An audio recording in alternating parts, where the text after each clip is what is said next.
In the backdrop of global climate change and energy security concerns, green and sustainable development has increasingly become a priority in development plans of both Denmark and Pakistan. Under the recent commitments made by both countries, Denmark and Pakistan's goal of reducing emissions by 70% and 50% by 2030 respectively, it is apparent that green cooperation and response to the multifold challenge of economy, climate change, and energy are mutual aspirations of both countries. Denmark is one of the frontrunners and the trendsetters in the sustainable development, ranking fourth in its international and national climate policy and governance. The key initiatives to address climate mitigation and adaptation include transition towards renewable energy, climate resilience, climate smart agriculture, and implementation of carbon taxation. Although Pakistan has shown progress on various fronts, its carbon market, despite a large potential, is underdeveloped and lacks the required capacity for effective implementation. Hence, the time is ripe that Pakistan can learn from green development of Denmark.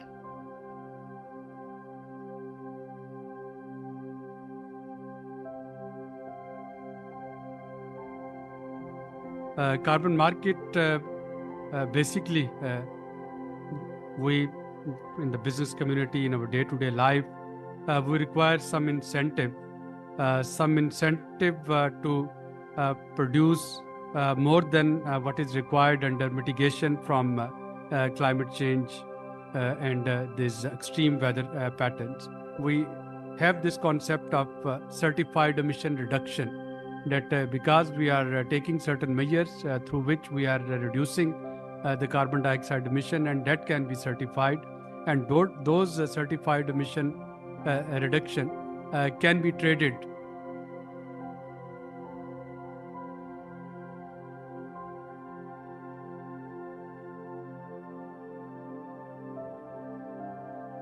We from the Danish Embassy, we are very proud of the cooperation we had with SDPI. Dr. Tulari and his team, you always, put the spotlight on the most important things, and you have very, very skilled researchers and practitioners working with you, and you're always able to bring the best people on board for high-level discussions and also very technical discussions. Doing a lot of investments in emission reduction projects on the world when it comes to the fight against climate change. I'm very proud that my country is, topping whatever list you can make in terms of countries who have actually been successful in a green transition.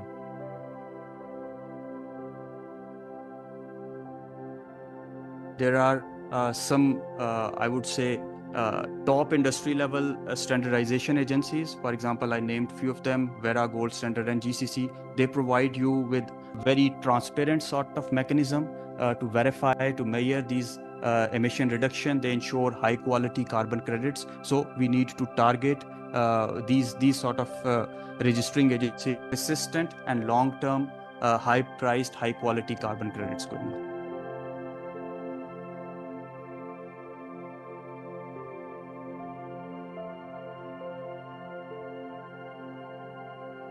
We can actually see there are two major challenges. On one hand, we're actually facing this economic challenge. We definitely have constantly increasing energy prices, which are making it difficult for the corporate sector. At the same time, we also have these economic challenges resulting from the inflation as well as the monetary issues as well. On the second hand, we have this climate crisis. Although Pakistan, again, might not be one of the very high polluters, but it is actually at the forefront of these climate vulnerabilities. And then again, if I talk from the perspective of the corporate sector, then there's constantly an increasing pressure on the greening of the supply chains as well. So perhaps we need to come up with something that can actually, a solution that can actually address both of the points. And this is where different alternate financing mechanisms, carbon markets being one of the key players, come into play and play its important role as well.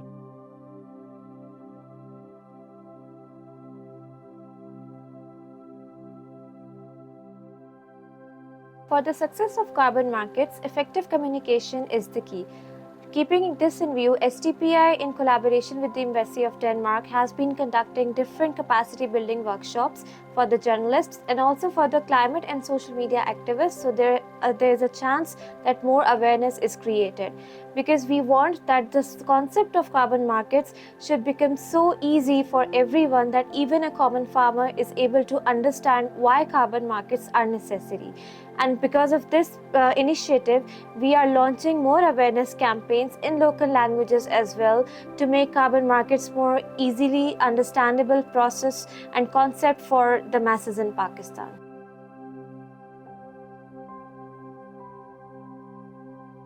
Carbon border adjustment mechanism represent a significant shift in how environmental impacts are integrated into the global trade. It requires companies to closely examine and transform their supply chain strategies. For this, the companies are usually responsible for the scope 1, 2 and 3 emissions. Scope 1 emissions are the direct emissions that are owned and controlled by the company, for example, the combustion in their vehicles, equipment, or the industrial processes involved in the company. While the scope 2 and 3 are the indirect emissions, and the scope 2 emissions are usually generated or purchased from the energy, electricity, or heat or cooling demand of the company. And scope 3 emissions are indirect emissions that are categorized into the upstream and downstream categories owned by the company. Carbon markets are a trading system in which carbon credits are sold and bought either voluntarily or under a compliance of national, regional, or international regulatory requirement. The supply of carbon credits generally comes from the private entities working on low carbon projects or government programs that generate emissions reductions. These credits are then bought by the companies, individuals that need to compensate for their high cost of carbon footprint. In some instances, these carbon credits are even traded at higher prices. The emission trading system, operating under cap and trade principle, is a common example of such markets. Carbon markets are also a key enabler of global climate goals in the short and medium term. Article 6 of the Paris Agreement allows countries to voluntarily cooperate with each other to achieve emission reductions targets set out in their nationally determined contributions. For the very first time, the overall climate finance question and the landscape is being looked and discussed within the context of Article 6 of the Paris Agreement, which is about the carbon markets.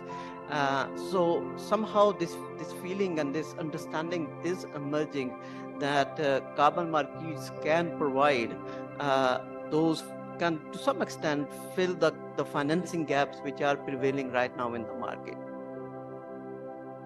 In Pakistan, despite the availability of significant opportunities for development of carbon market, given that it is an economy with low carbon footprint, Pakistan has not been able to harness the potential of carbon markets.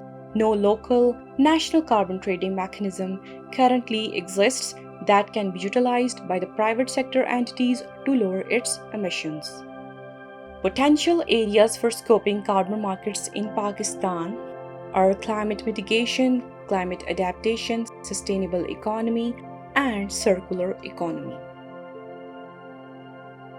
Of climate change, according to German Watch Climate Risk Index, Pakistan consistently ranks in the top 10 countries. And this vulnerability must be put into perspective. Pakistan emits less than 1% of total global greenhouse gases. On account of extreme sensitivity to climate change, Pakistan began working earnestly to meet mitigation goals. After ratifying the Paris Agreement, NDCs were first presented in 2016 and later updated in 2021. In 2018, Pakistan formed a national committee on establishment of carbon markets with an aim to identify countries' potential for implementing domestic and participating in international carbon market.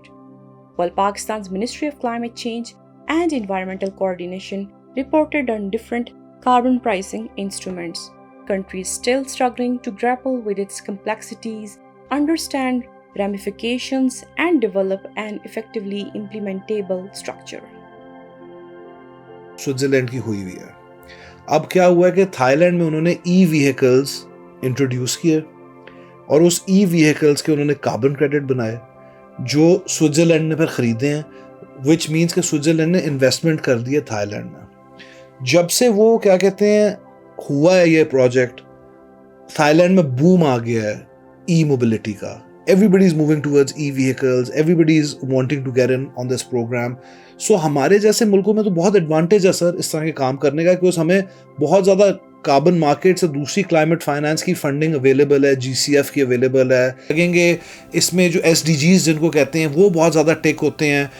Rural families के लिए जिस तरह solar water projects हैं, clean cooking, सारे ministry से focal points ला के एक इदारे एक उसके थ्रू इस चीज़ को चलाया जाए।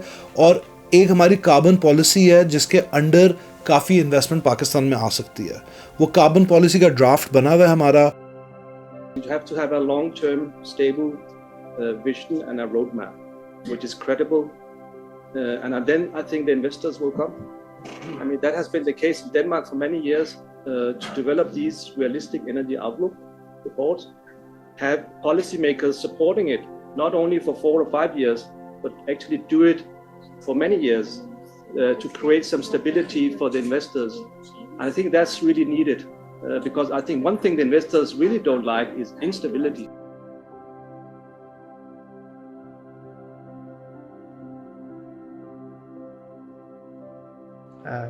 We are just having a workshop here today in the SDPI on the equitability of the entire climate change response, and how do we respond to the crisis that we're all facing. And as you just mentioned, it is a global problem, so we are looking for global solutions. Carbon markets are established in order to, in fact, not reduce emissions, but to make sure that emissions are reduced where it is the easiest or it's the cheapest. And the idea is mainly that it's cheaper to reduce emissions, or where it is cheaper to reduce emissions, we should put our investment capital there, given that capital is a scarce resource. So we invest where it's cheaper, and we use those investments and the emissions reduction that comes out of it as offsets. The student of this whole thing, I'm raising this question from the ministry as well, that how much we are focused, especially on mitigation side compared to adaptation. Our fund NDMRF is more focused on disaster risk management. How much as a country we are looking into the climate change mitigation side? We frame all these questions. So I'm just trying to point out some of the work you have seen. So whatever we are trying to do with the pricing is just removing the negative externalities. In any economic transaction, either buyer or the seller, there are some negative externalities. Either we have to incorporate it into the price, or somebody has to pay. Need the set of rules which are going to come out in the policy framework very soon. But at the same time, I think the kind of infrastructure that is required to enable the market interaction between the buyers and the sellers, I think that's sort of, remain a primary challenge, and hopefully I think we'll be able to improve upon it.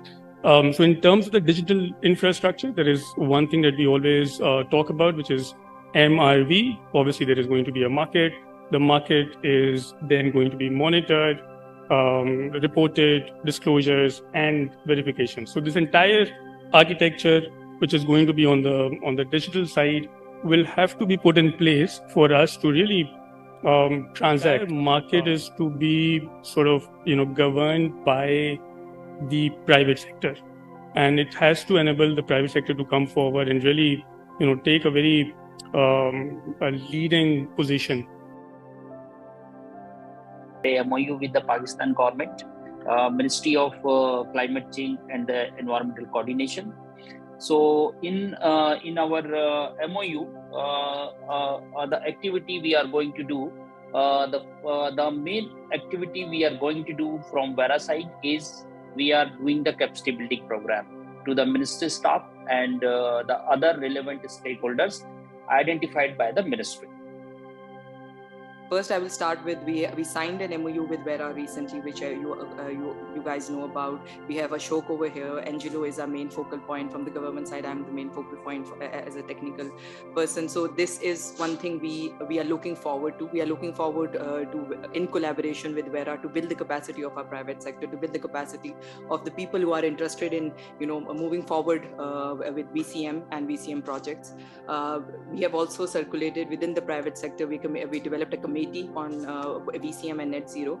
The aim is that we have this committee, and through that committee, Vera and hopefully Gold Standard will also come in few weeks. So both of them can build the capacity of Pakistan private sector and also align with Ministry of Climate Change. And Ministry of Climate Change in this whole process will be a convener, will not be a regulator, because VCM needs to function on its own. Private sector is the main stakeholder, and wherever you are selling your credits will be the main stakeholder. Ministry of Climate Change will come in when there is a corresponding adjustments of those credits.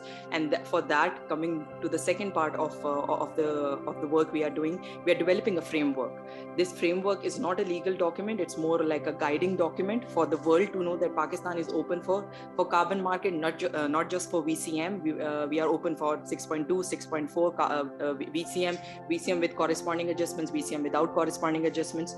So this is basically to communicate to the world that Pakistan is open and which sectors are open, which comes under our conditional and which comes under our unconditional NDCs as well. In this regard, capacity building workshops organized by the Sustainable Development Policy Institute and the Danish Embassy, reception workshop on carbon markets, training of trainers, social media influencers workshop, journalists workshop, provincial workshop in Sindh, and provincial workshop in KPK. Finally, the carbon markets are not only addressing climate change, but economic opportunity for developing countries.